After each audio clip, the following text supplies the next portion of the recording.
Quantum chemistry के number 3 के अंदर आप लोग पढ़ रहे थे बॉन्डिंग थ्योरीज का क्वांटम मैकेनिकल ट्रीटमेंट। अभी तक आप लोग पढ़ चुके हो हक्कर मॉलिक्यूलर ऑर्बिटल थ्योरी को, जिसके अंदर आपके पास कुछ पर्टिकुलर सिस्टम्स होते हैं। उन सिस्टम के लिए आपको बनाने पड़ते हैं अपने एनर्जी लेवल, और हर एक एनर्जी लेवल कोरस्पोंडिंग आपको बनाने पड़ते हैं अपने वेव फंक्शन। उसके बाद आपने एप्लीकेशंस भी देखी थी एनर्जी लेवल्स की और इन वेव फंक्शंस की, और उसके बाद आपने स्टार्ट किया था एमओटी का क्वांटम मैकेनिकल ट्रीटमेंट, जिसके अंदर बात कर रहे थे आप लोग होमोन्यूक्लियर डायटोमिक सिस्टम की, H2 की, H2 पॉजिटिव की और H2 नेगेटिव की। अभी तक आप लोग देख चुके हो कि कैसे आप लोग H2 पॉजिटिव कोरस्पोंडिंग अपने मॉलिक्यूलर ऑर्बिटल को बनाते हो और कैसे आप लोग उसको रिप्रेजेंट करते हो। आज हम लोग बिल्कुल वहीं से कंटिन्यू करेंगे और उसके बाद स्टार्ट करेंगे वैलेंस बॉन्ड थ्योरी का क्वांटम मैकेनिकल ट्रीटमेंट। तो स्टार्ट करते हैं इस लेक्चर को।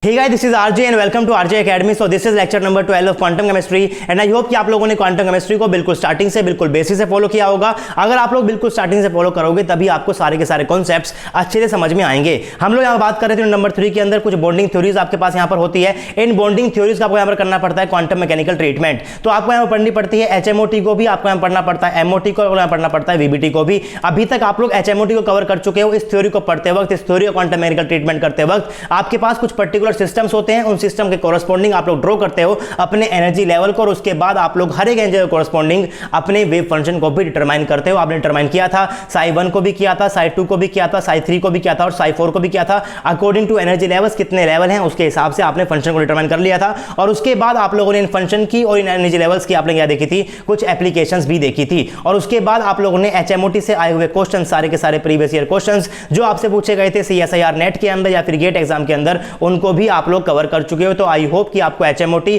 अच्छे समझ में आ गई होगी। उसके बाद हम लोगों ने स्टार्ट किया था MOT को। तो MOT के अंदर आप लोग यहां बात करते हो मॉलिक्यूल्स की। तो सबसे छोटा मॉलिक्यूल आपस कौन सा होने वाला है, सबसे छोटा आपस होता है H2 पॉजिटिव। बस कैसा होने वाला है, 2 एटम 1 इलेक्ट्रॉन सिस्टम होता है। तो 2 एटम 1 इलेक्ट्रॉन सिस्टम के लिए आप लोग किस तरीके से रिप्रेजेंट करते हो अपने psi BMO को और psi ABMO को, इसकी बात भी हम लोग लास्ट लेक्चर के अंदर कर चुके हैं। तो आई होप कि आपको अकॉर्डिंग टू MOT आपको लिखना आना चाहिए कि आप लोग 2 एटम 1 इलेक्ट्रॉन सिस्टम के लिए आप लोग किस तरीके से अपने psi BMO को रिप्रेजेंट करते हो और कैसे आप लोग रिप्रेजेंट करते हो ABMO को, psi ABMO को। या आपके पास क्या होता है, H2 पॉजिटिव होता है। अब आपको H2 पॉजिटिव को भी पढ़ना है, आपको H2 को भी पढ़ना है और आपको यहां पर H2 नेगेटिव को भी पढ़ना है। इन सिस्टम्स के ऊपर से आपके पास बिल्कुल डायरेक्ट क्वेश्चन आ सकता है आपके CSIR नेट के अंदर, आपके गेट एग्जाम के अंदर। लेकिन आपके पास जो कॉम्प्लेक्स मॉलिक्यूल होने वाले हैं, जो आपके पास हो जाएंगे 3 atom 3 electron system, 4 atom 4 electron system, उसके वेव फंक्शन को, उसके BMO को और ABMO को आप किस तरीके से रिप्रेजेंट करते हो, उस रिप्रेजेंटेशन के ऊपर से भी आपके पास क्वेश्चन आ सकता है। तो अगर आपको रिप्रेजेंट करना आता है 2 एटम 1 इलेक्ट्रॉन को,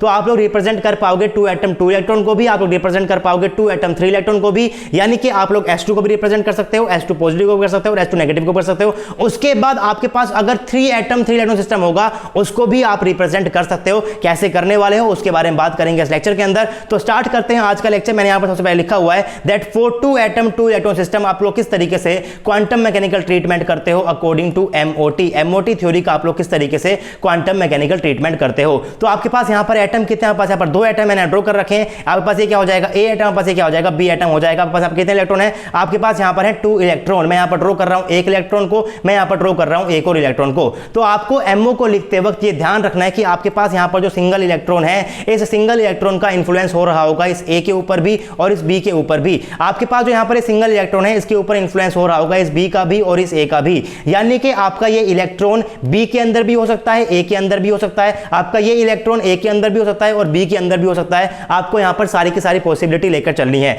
जैसे कि आप लोग यहां बात कर रहे थे H2 पॉजिटिव केस के अंदर, H2 प्लस मॉलिक्यूल को रिप्रेजेंट करते वक्त H2 प्लस के लिए आप लोग जब लिख रहे थे BMO को, तो आपने यहां पर लिखा था phi A इंटू में 1s प्लस का phi B इंटू में 1s। मैंने यहां पर 1s क्यों लिखा है, क्योंकि आपके पास जो यहां पर H2 है, आपके पास यहां पर जो हाइड्रोजन है, पास कौन सा ऑर्बिटल होने वाला है, 1s ऑर्बिटल ही होगा, सिंगल इलेक्ट्रॉन हो सकता है। तो आपके पास यहां पर जो सिंगल इलेक्ट्रॉन है, ये आपके पास यहां पर क्या होंगे, एक हाइड्रोजन एटम यहां पर होगा, दूसरा यहां पर होगा। तो आपके पास जो ये इलेक्ट्रॉन है, ये इसके अंदर भी हो सकता है और आपके पास जो इलेक्ट्रॉन कहां हो सकता है, इसके अंदर भी हो सकता है। मैं क्या बोलने वाला हूं कि आपके पास यहां पर जो सिंगल इलेक्ट्रॉन है, मैं यहां पर लिखूंगा, ये आपके पास phi A के अंदर भी हो सकता है आपके पास सिंगल इलेक्ट्रॉन, और आपके पास ये हो सकता है phi B के अंदर हो सकता है आपका सिंगल इलेक्ट्रॉन। इस तरीके से मैं लिखा था अपनी लास्ट क्लास के अंदर। और उसके बाद मैं यहां पर नीचे 1s को भी अलग से रिप्रेजेंट कर सकता हूं, क्योंकि आपके पास यहां पर A और B एटम क्या है, हाइड्रोजन एटम है, और अगर वो हाइड्रोजन एटम है तो बस क्या होता है, वहां पर s ऑर्बिटल ही होता है। तो मैं इस तरीके से उसको अच्छे से रिप्रेजेंट करता हूं, और रिप्रेजेंटेशन के ऊपर मैंने अच्छा खासा फोकस किया था। मैंने कहा था कि आपने यहां पर ये 1 क्यों लिखा हुआ है, क्योंकि आपके पास सिस्टम क्या है, 1 इलेक्ट्रॉन सिस्टम है।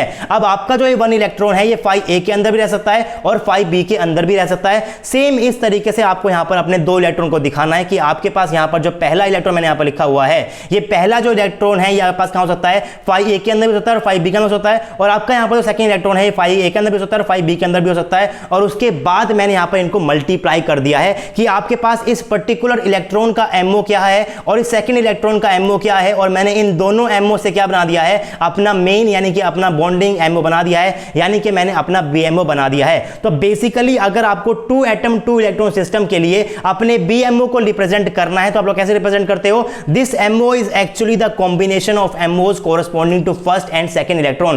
पहले इलेक्ट्रॉन के कोरस्पॉन्डिंग आपके पास MO क्या था, आप लोग पहले देख चुके हो, आपके पास वहां पर था 5a इनटू में 1 आप लोग लिखते हो कि आप बात कर रहे हो सिर्फ और सिर्फ एक इलेक्ट्रॉन के लिए, पहले इलेक्ट्रॉन की, फिर आप लिखते हो 5b इनटू में 1 यानी कि पहला इलेक्ट्रॉन आपके पास 5a के अंदर भी है और 5b के अंदर भी है। सेम उस तरीके से आपके पास जो दूसरा इलेक्ट्रॉन है वो भी आपके पास 5a के अंदर भी हो सकता है और 5b के अंदर भी हो सकता है। तो दोनों इलेक्ट्रॉन के पास जो MO है मैं क्या कर दूंगा, दोनों को मल्टीप्लाई कर दूंगा, आपके पास क्या बन जाएगा, पूरे मॉलिक्यूल का बॉन्डिंग मॉलिक्यूलर ऑर्बिटल बन जाएगा।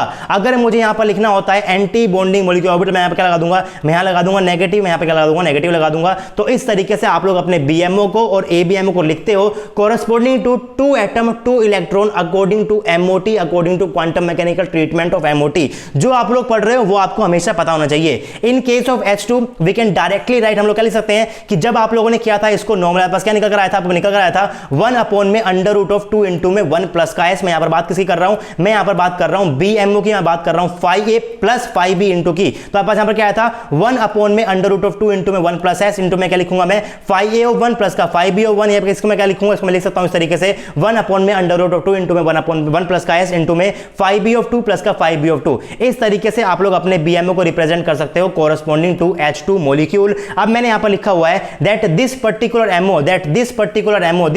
MO यानी कि जिस बात कर रहे हो आप लोग सिर्फ एक इलेक्ट्रॉन की, तो ये एक इलेक्ट्रॉन आपके पास A में भी हो सकता है और B में भी हो सकता है। तो आप लोगों ने ये पर्टिकुलर MO कैसे बनाया है, this particular MO is made by linear atomic combination orbital, कि आपके पास जो एटॉमिक ऑर्बिटल होते हैं उनका लीनियर कॉम्बिनेशन होने के बाद आपके पास क्या बनता है, आपके पास मॉलिक्यूलर ऑर्बिटल बनता है। उसके बाद आपके पास जो एक इलेक्ट्रॉन का MO बना है और जो दूसरे इलेक्ट्रॉन का MO है, उन दोनों को मैं कंबाइन कर दूंगा तो आपके ओवरऑल मॉलिक्यूलर क्या बन जाता है, MO बन जाता है। इस तरीके से ही आप लोग यहां पर चीजों को पढ़ते हो। ये आपके पास क्या होती है, LCAO अप्रोच होती है, linear combination of atomic orbital. मैंने यहां पर लिखा हुआ है this particular MO is made by linear combination of atomic orbital approach, यानी कि बिल्डिंग ब्लॉक आपके पास क्या है, एटॉमिक ऑर्बिटल ही है। पहले आपके एटॉमिक ऑर्बिटल से बनाए MO एक इलेक्ट्रॉन का, फिर आपको जो दूसरा इलेक्ट्रॉन का भी MO बना है उसको मैंने क्या कर दिया, मल्टीप्लाई कर दिया, बस क्या निकल गया है, पूरे मॉलिक्यूल का आपके पास BMO निकल गया है। और आप लोग लिख सकते हो यहां पर ABMO को भी कैसे रिप्रेजेंट करते हैं, उसको मैंने यहां पर अलग से लिखा हुआ है। लेकिन उससे पहले बात करते हैं कि अगर आपके पास यहां पर 3 एटम होते हैं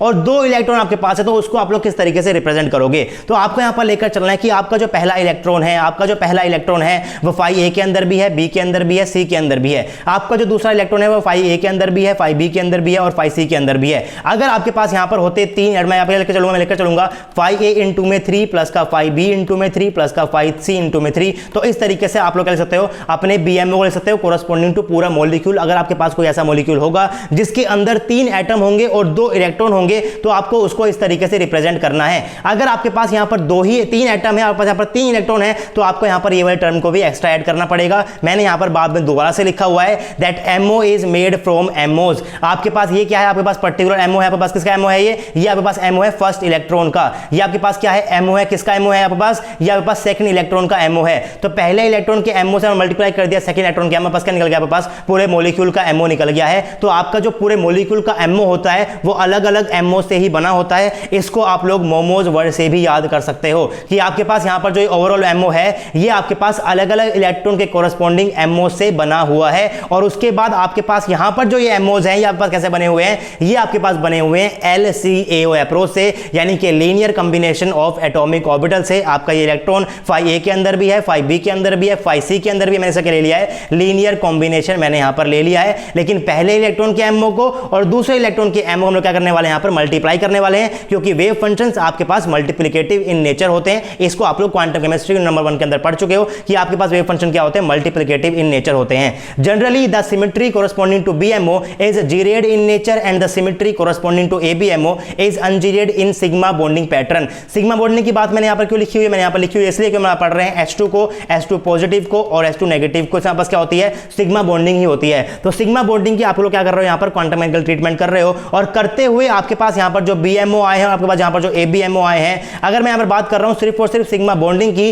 तो उस केस के अंदर आपके पास जो BMO होता है बस क्या होता है, हमेशा G-rayed ही होने वाला है। ABMO बस क्या होता है, हमेशा आपके पास un-G-rayed ही होने वाला है। ये आप लोग यहाँ पर डायरेक्टली याद कर सकते हो। बाकी कोऑर्डिनेशन कंपाउंड के अंदर मैं आपको अलग से बताऊंगा कि आपको G-rayed क्या होता है, un-G-rayed क्या होता है, उसको हम लोग अच्छे से एक्सप्लेन करेंगे। कोऑर्डिनेशन केमिस्ट्री को हम जल्दी स्टार्ट करने वाले हैं, आपकी क्वांटम केमिस्ट्री खत्म होगी उसके बाद हम लोग कोऑर्डिनेशन केमिस्ट्री को स्टार्ट कर देंगे, या फिर हम लोग ऑर्गेनिक की स्पेक्ट्रोस्कोपी को स्टार्ट कर देंगे। वो दो आपके पास बड़े टॉपिक होते हैं, तो उनमें से हम लोग एक टॉपिक को स्टार्ट करेंगे जैसे ही आपका क्वांटम केमिस्ट्री यहाँ पर पूरा खत्म होता है। तो अगर आपके पास यहाँ पर जो BMO है ये आपके पास G-rayed होता है और आपके पास यहाँ पर जो ABMO un-G-rayed होता है, तो मैं उसको यहाँ पर इस तरीके से रिप्रेजेंट करता हूँ सिग्मा G और सिग्मा U। सिग्मा मैंने यहाँ पर क्यों लगाया, मैं बात कर रहा हूँ यहाँ पर सिर्फ और सिर्फ सिग्मा बॉन्डिंग की, क्योंकि आप लोग यहाँ पर सिर्फ और सिर्फ H2 को पढ़ते हो, H2 पॉजिटिव को पढ़ते हो और H2 नेगेटिव को पढ़ते हो। तो आपके पास सिग्मा G क्या हो जाएगा, phi A प्लस का phi B हो जाएगा, सिग्मा U आपके पास क्या हो जाएगा, phi A माइनस का phi B हो जाएगा। या आपके पास क्या होता है, ABMO होता है, पास क्या होता है, BMO होता है। मैंने यहाँ पर लिखा हुआ है बिना नॉर्मलाइज किया कि आपके पास BMO क्या होगा और ABMO क्या होगा, corresponding to two atom 1 electron system. आप लोग 2 एटम 2 इलेक्ट्रॉन को कैसे रिप्रेजेंट करते हो वो आपको आना चाहिए,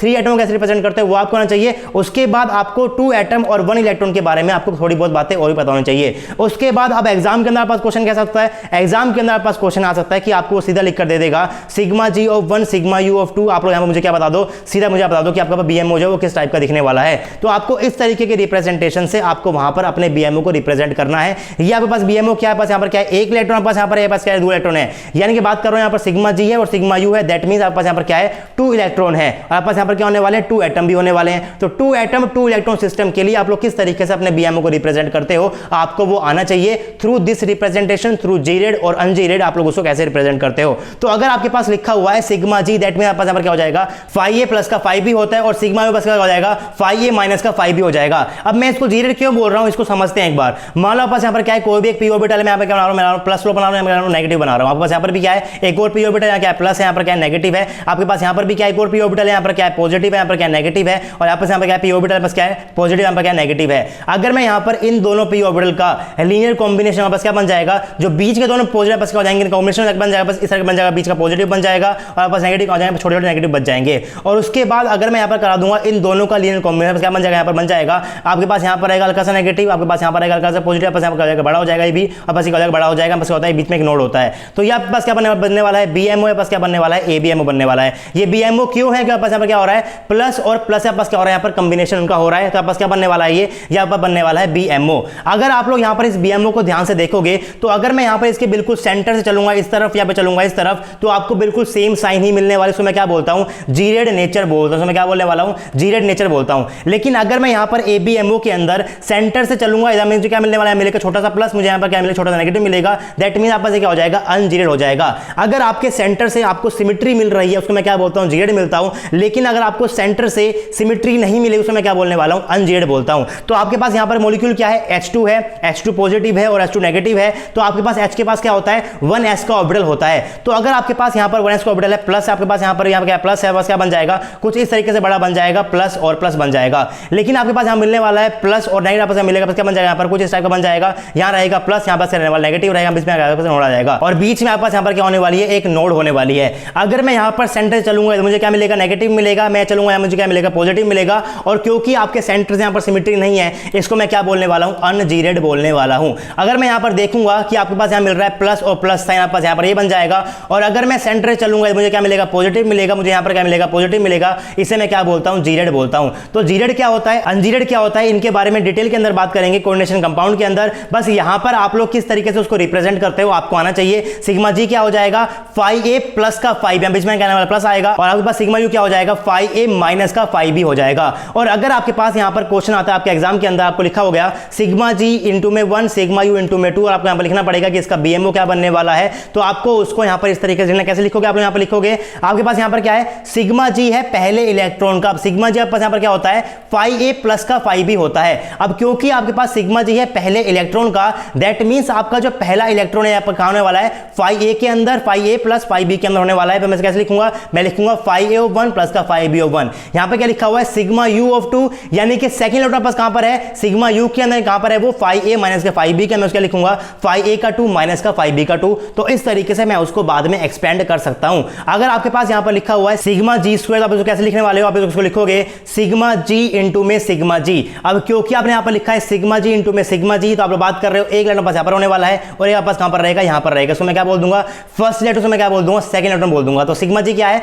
फाई ए प्लस का फाई बी, मैं क्या लिखने वाला हूं फाई ए प्लस का फाई बी फर्स्ट इलेक्ट्रॉन के लिए। क्या हो जाएगा, फाई ए प्लस का फाई बी दोबारा से सेकंड इलेक्ट्रॉन के लिए। और सिग्मा यू 1 को भी रिप्रेजेंट कर सकते हो, कैसे लिखोगे, सिग्मा जी क्या बन जाएगा फाई ए प्लस का फाई बी, बात कर रहे हो सेकंड इलेक्ट्रॉन की, मैं यहां पर क्या लगा दूंगा, ब्रैकेट में लगा दूंगा 2 और 2, यहां पर क्या बन जाएगा फाई ए माइनस का फाई बी, आपस क्या है सिग्मा यू है, पास क्या है अनजीरेड है, मैं यहां पर क्या लगाऊंगा, नेगेटिव साइन लगाऊंगा, बात कर रहा हूं फर्स्ट इलेक्ट्रॉन हो जाएगा 1 और 1 बन जाएगा। तो 2 इलेक्ट्रॉन के लिए और 2 एटम के लिए आप लोग किस तरीके से जीरेड और अनजीरेड के हिसाब से भी अपने बीएमओ को लिखते हो, वो भी आपको आना चाहिए। इसके ऊपर से डायरेक्ट क्वेश्चंस आ चुके हैं, क्वेश्चंस भी करेंगे, आपकी क्या हो जाएगी, एमओटी खत्म हो जाएगी तो मैं आपको क्वेश्चन भी कराऊंगा। इसके ऊपर से बहुत बार क्वेश्चंस आ चुके हैं और आने वाले साल के अंदर यहां से दोबारा भी क्वेश्चंस आ सकते हैं। तो ये आपका था एमओटी का क्वांटम मैकेनिकल ट्रीटमेंट। अब हम लोग कवर करने वाले हैं वीबीटी का क्वांटम मैकेनिकल ट्रीटमेंट। एमओटी आपसे कह रहे थे कि आपके पास जो एटॉमिक ऑर्बिटल होते हैं इनका कॉम्बिनेशन होता है, कॉम्बिनेशन में क्या बनने वाले हैं, एमओ बनने वाले हैं। लेकिन आपकी वीबीटी क्या कहती है, आप लोग और कहती है, उसका क्वांटम मैकेनिकल ट्रीटमेंट क्या होने वाला है, कुछ अलग तरीके से होगा। कैसे होगा, मैंने यहां पर लिखा हुआ है, in case of VBT a bond is formed when an electron in atomic orbital pair with an electron in atomic orbital of other atom. It means bonds are localised to 2 atoms and not on the molecule. मैंने यहां पर diagram बनाया हुआ है और उसके बाद मैंने यहां पर लिखा हुआ एक इंपॉर्टेंट लाइन, इसके ऊपर से क्वेश्चन आ चुका है एग्जाम के अंदर। It means explanation of diatomic molecule with 1 electron is not possible by VBT because it follows monocentric approach. इसके ऊपर से स्टेटमेंट का क्वेश्चन आ चुका है आपके एग्जाम के अंदर, गेट में भी क्वेश्चन आ चुका है और आपके नेट एग्जाम के अंदर भी क्वेश्चन आ चुका है। ये आपके पास क्या है, यहां पर सबसे इंपॉर्टेंट लाइन है। अब इसका मतलब क्या है, उसके लिए आपको यहां पर समझना पड़ेगा कि मैंने यहां पर ऊपर क्या लिखा हुआ है। लेकिन उससे पहले बात करते हैं कि आखिर आपने एमओटी के अंदर क्या पढ़ा है। आपने एमओटी के अंदर देखा है कि आपके पास यहां पर क्या था, मैं बात कर रहा हूं यहां पर H2 पॉजिटिव केस की, तो आपके पास यहां पर क्या था, आपके पास यहां पर एक हाइड्रोजन का मॉलिक्यूल था, आपके पास यहां पर क्या था, एक और हाइड्रोजन का एटम क्या था, 1s था, आपके पास क्या था, 1s का ऑर्बिटल था। उसके बाद आपके पास यहां पर जो सिंगल इलेक्ट्रॉन है ये आपके पास कहां था, ये आपके पास यहां पर भी हो सकता है और ये आपके पास यहां पर भी हो सकता है। फिर आप लोगों ने पढ़ा था H2 का केस, तो यहां पर आपस क्या होने वाला है, आपके पास यहां पर एक हाइड्रोजन का ऑर्बिटल होने वाला है 1s, आपके पास यहां पर भी होगा 1s और आपके पास यहां पर क्या था, एक इलेक्ट्रॉन यहां पर था, बस क्या था, एक इलेक्ट्रॉन यहां पर था। और आपके पास जो ये सिंगल इलेक्ट्रॉन है ये यहां पर भी होगा और यहां पर भी होगा और आपके पास जो ये इलेक्ट्रॉन है यहां पर भी होगा और यहां पर भी होगा। इसी के बेस के ऊपर आप लोगों ने बीएमओ को रिप्रेजेंट किया था और एबीएमओ को रिप्रेजेंट किया था। ये आपने बात की थी एमओटी के अंदर। लेकिन वीबीटी क्या कह रही है, वीबीटी आपसे कह रही है कि आपके पास यहां पर क्या होता है, in VBT a bond is formed when an electron in atomic orbital pair with an electron in atomic orbital of other atom. आपके पास यहां पर कोई एक सिंगल एटम होगा, उसके पास क्या होने वाला है, कोई इलेक्ट्रॉन होगा। आपके पास यहां पर कोई दूसरा एटम होगा, उसके पास भी क्या होगा, कोई इलेक्ट्रॉन होगा। और इन दोनों ऑर्बिटल की जब आपके पास यहां पर थोड़ी बहुत होगी ओवरलैपिंग, उसके वापस क्या बनने वाला है, यहां पर बॉन्ड बनने वाला है। यानी कि बॉन्ड की फॉर्मेशन के लिए प्राइमरी रिक्वायरमेंट क्या है कि आपके पास पेयरिंग होनी चाहिए। आपके पास एक इलेक्ट्रॉन यहां पर होगा, एक यहां पर होगा, पेयरिंग होगी, उसके बाद क्या बनने वाला है, बॉन्ड बनने वाला है। ये क्या है, प्राइमरी रिक्वायरमेंट है। और अगर प्राइमरी रिक्वायरमेंट के अंदर इसको 2 इलेक्ट्रॉन चाहिए, यानी कि आप लोग यहां पर H2 पॉजिटिव को नहीं पढ़ सकते हो। यहां पर क्या है, सिर्फ और सिर्फ एक ही इलेक्ट्रॉन है, तो एक इलेक्ट्रॉन के पास यहां पर क्या बनेगा, बॉन्ड बनेगा ही नहीं। यानी कि वीबीटी की जो प्राइमरी रिक्वायरमेंट है उसके अकॉर्डिंग आप लोग H2 पॉजिटिव को वीबीटी का क्वांटम मैकेनिकल ट्रीटमेंट करते वक्त नहीं पढ़ सकते हो। यहां पर उसको पढ़ते हैं, सबसे पहले आप लोग पढ़ते हो यहां पर H2 के पास क्या होता है, यहां पर स्मॉलेस्ट सिस्टम होता है अकॉर्डिंग टू वीबीटी। और आप लोग एमओटी के अंदर क्या पढ़ते हो, आप लोग वहां पढ़ते हो H2 पॉजिटिव को। तो आई होप कि आपको ये डिफरेंस पता चल गया होगा। एक बार वीबीटी को कंप्लीट करने के बाद हम लोग एमओटी का और वीबीटी का डिफरेंस क्या होता है उसको अलग से लिखने वाले हैं, तो आपको चिंता करने की यहां पर कोई भी जरूरत नहीं है। और यहां पर इंपॉर्टेंट बात यह है कि जब आपके पास यहां पर ये पेयरिंग हो रही होगी तो आपके पास इनकी स्पिन क्या होनी चाहिए, आपके पास अलग अलग स्पिन होनी चाहिए। यहीं से ही आपका राइज होता है पोस्टुलेट नंबर 6 क्वांटम केमिस्ट्री का। अभी तक मैंने आपको क्वांटम केमिस्ट्री का पोस्टुलेट नंबर 6 नहीं पढ़ाया है क्योंकि अभी तक वो आपके पास आया नहीं था।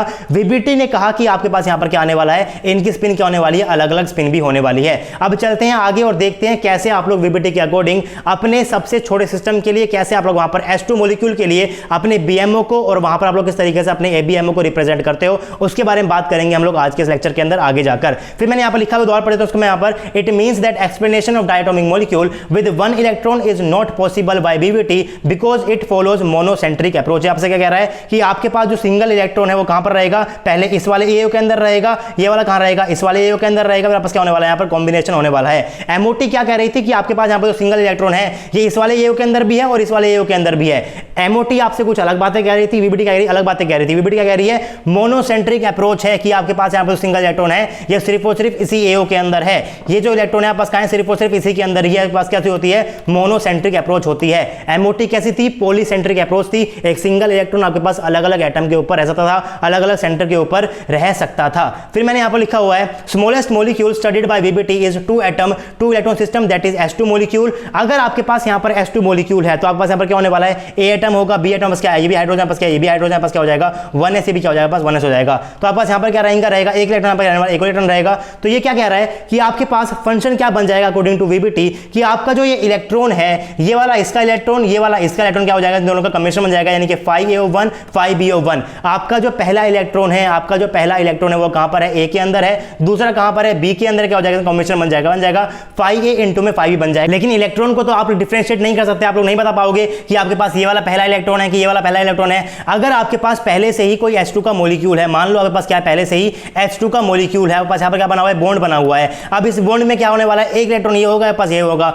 अब ये इसका है कि इसका है, आप लोग कैसे बताओगे, उसको आप लोग डिफरेंशिएट कर नहीं सकते। तो आप लोग यहां पर क्या बोलकर चलोगे, आप लोग बोलकर चलोगे पास क्या है, पहला इलेक्ट्रॉन है, पास क्या है, दूसरा इलेक्ट्रॉन है। तो पहला इलेक्ट्रॉन जो है वो इसके ऊपर भी है और इसके ऊपर भी है, लेकिन एक टाइम पे वो कहां रहने वाला है, एक के ऊपर ही रहेगा। अगर आपके पास यहां पर पहला इधर है तो दूसरा कहां पर हो जाएगा, ऑटोमेटिकली इधर हो जाएगा। एक टाइम पे एक के पास क्या है, सिर्फ और सिर्फ एक ही इलेक्ट्रॉन है। तो मैं इसको कैसे रिप्रेजेंट करने वाला हूं, 5AO1 5BO1। आपका जो पहला इलेक्ट्रॉन कहां पर है, ए के ऊपर है, दूसरा कहां पर है, बी के ऊपर है। लेकिन होने को तो ये भी हो सकता है कि आपके पास यहां पर जो दूसरा इलेक्ट्रॉन है कहां पर हो जाए, वो ए के ऊपर हो जाए और पहला कहां पर हो जाए, बी के ऊपर हो जाए। यानी कि 50% चांस इसके हैं और 50% चांस इसके हैं। और जब भी आप लोग किसी पर्टिकुलर मॉलिक्यूल के लिए, किसी पर्टिकुलर सिस्टम के लिए आप लोग अपने फंक्शन को लिखोगे और वहां पर प्रोबेबिलिटी राइज हो जाती है, तो उस केस में आप लोग कहां पर जाते हो, linear combination of atomic orbital करने जाते हो। यानी कि आपके पास यहां पर ये भी हो सकता है, आपके पास यहां पर ये भी हो सकता है। दैट मींस आप लोग कहां पर जाने वाले हो, इन दोनों के जाओगे लीनियर कॉम्बिनेशन की तरफ। अबव फंक्शंस में linearly combine to form BMO and ABMO।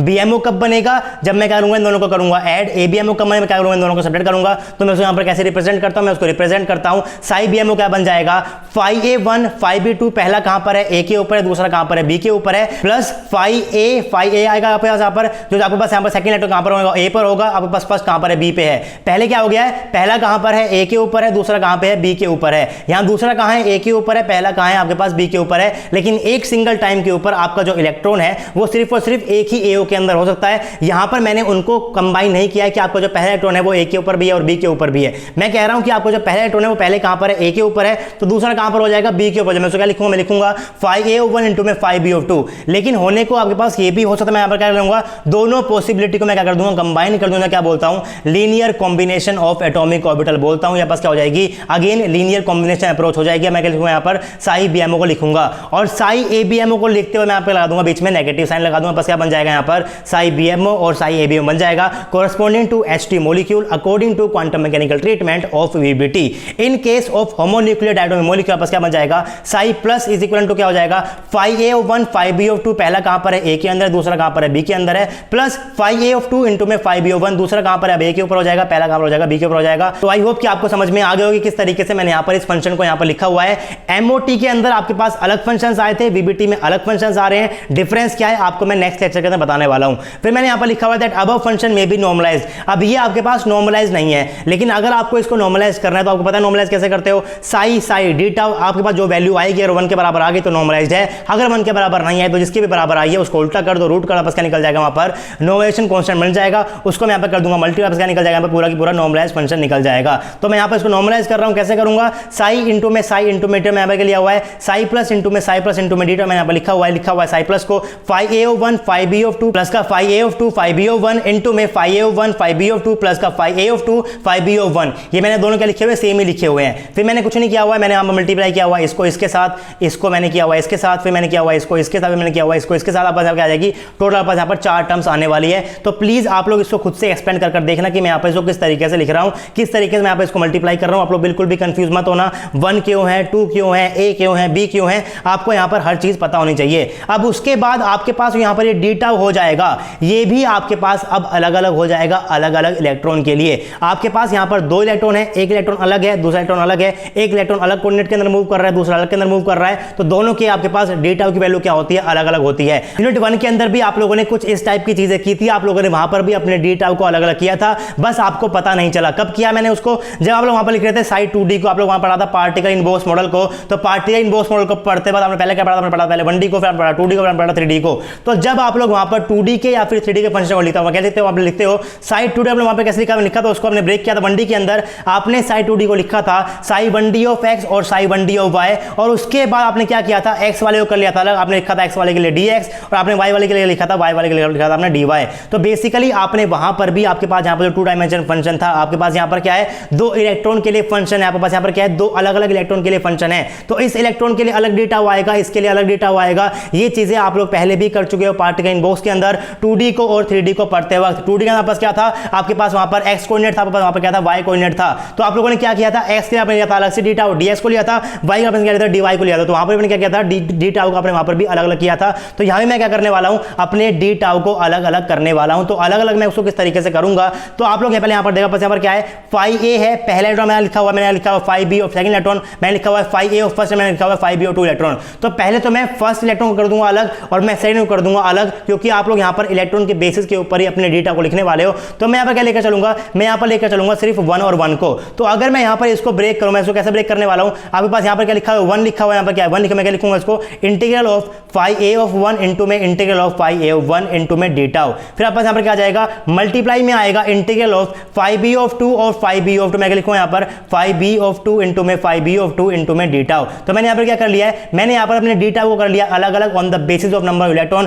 First के लिए मैंने लिखा है अलग से, सेकंड मैंने लिखा है अलग से, मैंने यहां पर क्या कर लिया इस तरीके से अलग कर लिया है। तो आपको इसको भी अलग अलग करना है, आपको इसको भी अलग अलग करना है, आपको इसको भी अलग अलग करना है, और आपको इसको भी अलग करना है, और आपको इसको इस तरीके से अलग करना है। और अलग करने के बाद आपके पास क्या आ जाएंगे, कुछ इस टाइप से आपके पास यहां पर टर्म्स आ जाएंगे। मैंने यहां पर क्या किया है, मैंने यहां पर पहले वाले को कर लिया है अलग अलग, मैंने यहां पर क्या किया है, दूसरे वाले को कर लिया है अलग अलग, 1 वाले अलग, 2 वाले अलग, 1 वाले अलग, 2 वाले अलग। आप लोग प्लीज इसको कर देखो, तभी आपको सब कुछ समझ में आएगा। और जैसे ही मैं कर लूंगा इसको अलग अलग, तो आपको यहां पर सब कुछ समझ में आ जाएगा। ये आपके पास क्या है, phi है, आपके पास क्या है, phi a है, और आपको पता है कि phi a और phi b क्या है, एटॉमिक ऑर्बिटल है, और एक एटॉमिक ऑर्बिटल हमेशा क्या होता है, नॉर्मलाइज होता है। और अगर आपके पास ये नॉर्मलाइज है, क्या हो जाएगा, phi a इंटू phi हो जाएगा 1 हो जाएगा, ये क्या हो जाएगा 1 हो जाएगा, phi b into phi b 1 जाएगा। यहाँ पास क्या है, phi a इंटू में phi b, phi a into में phi b, यानी पास क्या अलग अलग एटॉमिक ऑर्बिटल। इसमें क्या बोलने वाला हूं, ओवरलैपिंग इंटीग्रल बोलूंगा। यहाँ पास क्या होता है, s होता है, इसके बारे में भी आपको पता है। ये क्या हो जाएगा, s हो जाएगा, ये क्या हो जाएगा, phi a इंटू में phi b s हो जाएगा, phi a इंटू में phi b s हो जाएगा,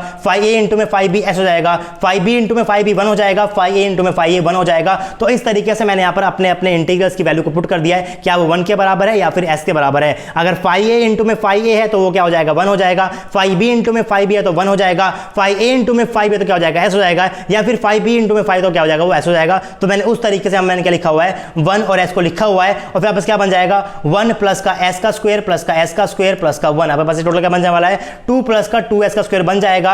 अब क्योंकि आपके पास ये 1 के बराबर नहीं आया है, तो मैं क्या करूंगा, यहाँ पर इसका उल्टा करूंगा, फिर क्या ले लूंगा, रूट ले लूंगा, क्या बन जाएगा, वो नॉर्मलाइजेशन कांस्टेंट बन जाएगा। Thus the normalisation constant is equal to 1 upon में रूट ऑफ 2 इंटू में 1 प्लस का s का स्क्वायर। अब आपके पास क्या आ गया, यहाँ पर आ गया है नॉर्मलाइजेशन कांस्टेंट। मैंने कर दिया इसको मल्टीप्लाई, साई प्लस वाले के साथ बस निकल जाएगा, पूरा की पूरा फंक्शन निकल जाएगा। इतना आपको पहले से ही आता था, phi a of 1 phi b of 2 plus का phi a ऑफ 2 इंटू में phi b ऑफ 1। आपका जो पहला इलेक्ट्रॉन है वो कहां पर है, a के ऊपर है, दूसरा कहां पर हो जाएगा, b पे हो जाएगा। लेकिन आपका जो पहला इलेक्ट्रॉन है वो b के ऊपर हो सकता है, और अगर आपका पहला इलेक्ट्रॉन b के ऊपर हो जाएगा तो दूसरा कहां हो जाएगा, ऑटोमेटिकली a के ऊपर हो जाएगा। तो मैंने इन दोनों पॉसिबिलिटी का मैंने यहाँ पर क्या ले लिया है, लीनियर कॉम्बिनेशन मैंने यहाँ पर ले लिया है। फिर मैंने किया है इसको नॉर्मलाइज, और नॉर्मलाइज करने के बाद मेरे पास यहाँ पर क्या आ गया है, 1 अपॉन में अंडर रूट ऑफ 2 इंटू में 1 प्लस का s स्क्वायर आ गया है। और अब मैं यहाँ से डायरेक्टली किसको लिख सकता हूँ, मैं यहाँ पर डायरेक्ट लिखने वाला हूँ अपने साई नेगेटिव को, यानी कि साई ABMO को। अगर आपके पास BMO आ गया है तो आप लोग वहां पर डायरेक्टली कैसे लोगे, ABMO को भी लिख सकते हैं। बस क्या हो जाएगा यहाँ पर, प्लस से क्या प्लस क्या हो जाएगा, नेगेटिव हो जाएगा, यहाँ पर क्या प्लस, ये प्लस का क्या हो जाएगा, नेगेटिव हो जाएगा। तो आई होप कि अब आप लोग अकॉर्डिंग टू VBT भी अपने S2 मॉलिक्यूल के लिए साई प्लस को यानी कि साई BMO को और साई नेगेटिव को यानी कि साई ABMO को लिख सकते हो। आप लोग अभी तक पढ़ चुके हो S2 मॉलिक्यूल के लिए MOT को भी और VBT को भी। S2 प्लस के लिए आप लोग VBT को अप्लाई नहीं कर सकते, क्योंकि प्राइमरी कंडीशन आपको कह रही है कि आपको यहाँ पर 2 इलेक्ट्रॉन चाहिए, तो आप लोग S2 पॉजिटिव को VBT के अकॉर्डिंग नहीं पढ़ सकते। तो आपने MOT पढ़ी है S2 पॉजिटिव के लिए भी, S2 के लिए भी और S2 नेगेटिव के लिए भी। आप लोगों ने VBT पढ़ी है तो सिर्फ और सिर्फ S2 के लिए, तो आप लोगों ने S2 के लिए क्या पढ़ा? VBT के अंदर फंक्शन पर निकल आया था क्या?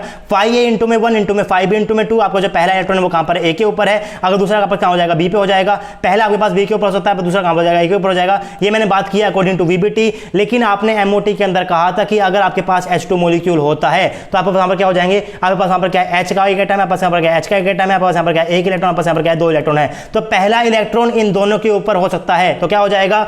5a(1) प्लस का 5b(2). दूसरा इलेक्ट्रॉन आपके पास यहाँ पर इन दोनों में हो सकता है, क्या हो जाएगा? 5a(2) इंटू में 5b(2). तो मैंने यहाँ पर क्या किया था? पहले मैंने वहां पर इनको अलग अलग किया, फिर मैंने यहाँ पर क्या किया? मल्टीप्लाई किया। लेकिन यहाँ पर क्या कर रहे हो? पहले आप लोग मल्टीप्लाई कर रहे हो, फिर क्या कर रहे हो? उनको ऐड कर रहे हो। तो ये एक बेसिक डिफरेंस होता है फंक्शन को लिखते वक्त कि MOT के अंदर आप लोग पहले लीनियर कॉम्बिनेशन लेते हो, फिर आप लोग मल्टीप्लाई करते हो। लेकिन VBT के अंदर पहले आप लोग मल्टीप्लाई करते हो, फिर आप लोग क्या लेते हो? वहां पर लीनियर कॉम्बिनेशन को लेते हो। अब नेक्स्ट लेक्चर में मैं बताने वाला हूं कि आपके पास MOT के अंदर VBT के अंदर बेसिक डिफरेंस क्या है, और उससे पहले कुछ क्वेश्चंस भी करेंगे जो आपसे पूछे गए थे MOT के अंदर से और VBT के अंदर से। काफी सारे क्वेश्चंस आ चुके हैं, तो नेक्स्ट लेक्चर बहुत इंपॉर्टेंट होने वाला है। आई होप कि आपको सारी की सारी थ्योरी समझ में आ गई होगी। वीडियो आपको पसंद आई होगी। वीडियो आपको अच्छी लगी, वीडियो को लाइक कर सकते हो। चैनल के ऊपर नए सब्सक्राइब नहीं किया हुआ, चैनल को सब्सक्राइब कर लो। सब्सक्राइब करने के साथ साथ आपको नोटिफिकेशन बेल आइकन को भी प्रेस करना है ताकि आपके पास नोटिफिकेशन भी टाइमली पहुंचती रहे। अगर आपको मेरा काम अच्छा लगा तो आप लोग RJ अकेडमी की फाइनेंशियल ऐप भी कर सकते हो। आप लोग हमें डोनेशन कर सकते हो, आप लोग हमें फोन पे कर सकते हो, पेटीएम कर सकते हो, या फिर आप लोग हमें गूगल पे कर सकते हो। नंबर आपकी स्क्रीन पे है 9053519385। Any support is highly appreciable guys.